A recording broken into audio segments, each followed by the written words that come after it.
আসসালামু আলাইকুম বন্ধুরা, এখন আমরা চলে এসেছি আর্টসেন টেস্ট করার জন্য। তো আর্টসেনের রেজিস্ট্যান্ট এবং ওম দুটাই, আর এটা হলো কমন মানে আর্থিং এরটা বুঝছেন।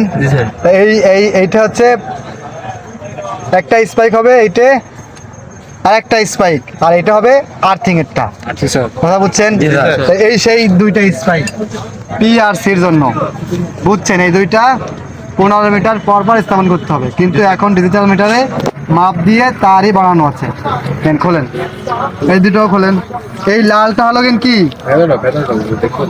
ধরেন যদি লালটা পি আর হলুদটা সি আর সবুজটা এটা দিলাম, এটা আর্থিং কমনে, বুঝছেন। এই তিনটা স্ট্যাক আমার দেওয়া হয়ে গেল। এখন এইখানে এই যে রেঞ্জ আছে, এটা হলো পাওয়ার, এই পাওয়ার দিয়ে অন করতে হয়। এই যে অন হয়ে গেল, এখন এটা রেজিস্ট্যান্সে আছে, এটা হলো রেজিস্ট্যান্স 20 ওহম পর্যন্ত, এটা দিয়ে মাপা যাবে। এটা ধরলে 20 ওহম পর্যন্ত, এটা 200 ওহম পর্যন্ত, এটা 2000 ওহম পর্যন্ত। আর এটা দিয়ে কোনোটা মান যদি আপনি পান, সেটাকে হোল্ড করে রাখে, এরকম দাঁড় করে রাখে, বুঝছেন। আর রেজাল্ট কোনটা দিন না, এই দেখেন ফ্রেশ টু টেস্ট, এইটা দিয়ে এরকম লক করে রাখে। আমি রেজাল্টটা নিচ্ছি, এই জন্য লক করে রাখা ঠিক না, প্রেস করতে হয়। এই দিক গুলি দিয়ে ছাড়ি দিলে এটা উঠে আসে, এই দিক গুলি ছাড়ি দিলে লক হয়ে যায়। তা আমি লক করব না, এরকম প্রেস করে মানটা নেব, আবার ছেড়ে দেবো।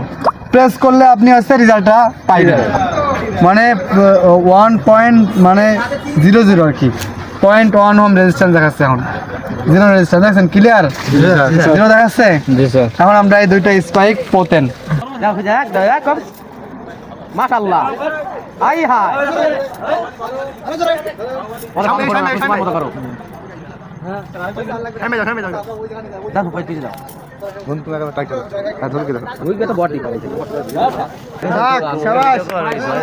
তুমি পারবা স্যার, এটা এত দূর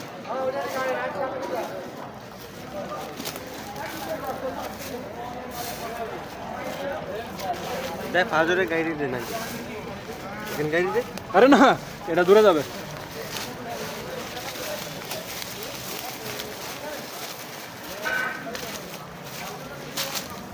বাস আমাকে দেখা,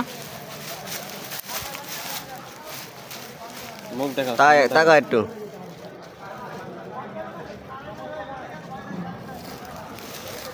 কি বুঝলেন এটা ভাই? এবার আমরা যাব এবং টেস্ট করব। আচ্ছা, কত হোল্ড করছি? 200 ওহমে। স্যার আমরা এখন টেস্টটা করি, কত দেয় রেজাল্ট, কত হয়েছে রেজাল্ট?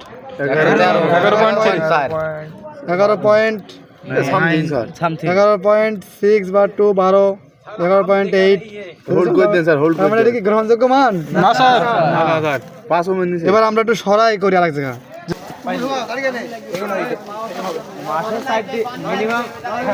কিছু লাগবে না, পানিটা নিয়ে কিছু লাগবে না, আরাম করে হয় না রে।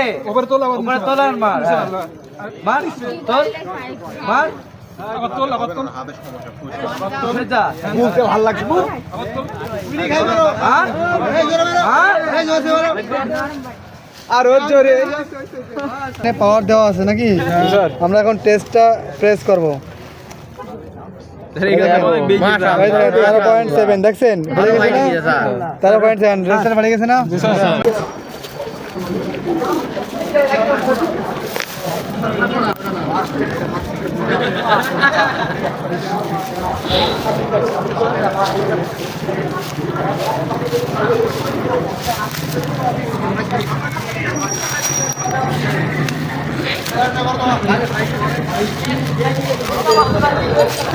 হ্যাঁ, সব গুছাই ফেলো। এই ভাব করবে না আগে যেটা। কেমন শিখলে আজকে? ভাই শিখলাম, নতুন একটা অভিজ্ঞতা, খুব ভালো লাগছে। খুব ভালো লাগছে। কিরকম শিখলে আজকে? আজকে সেই শিখলাম, সেই ফাটিয়ে আমার বাল শিখলাম না, বলবো আমরা আর্থিং এর রেজিস্ট্যান্স মাপলাম। রেজিস্ট্যান্স শিখলাম যে 5 ওহমের উপরে থাকলে সেটা হবে না। ভালো কিছু বলার না, আমি বললে পরে সেটা হাতে এই দুটো কি? হাতে এই দুটো হচ্ছে খুশ, বাংলায় খুশ, ইস্পাত, আর নাম হলো ইংলিশ হলো ইস্পাত। এই যে বল দিল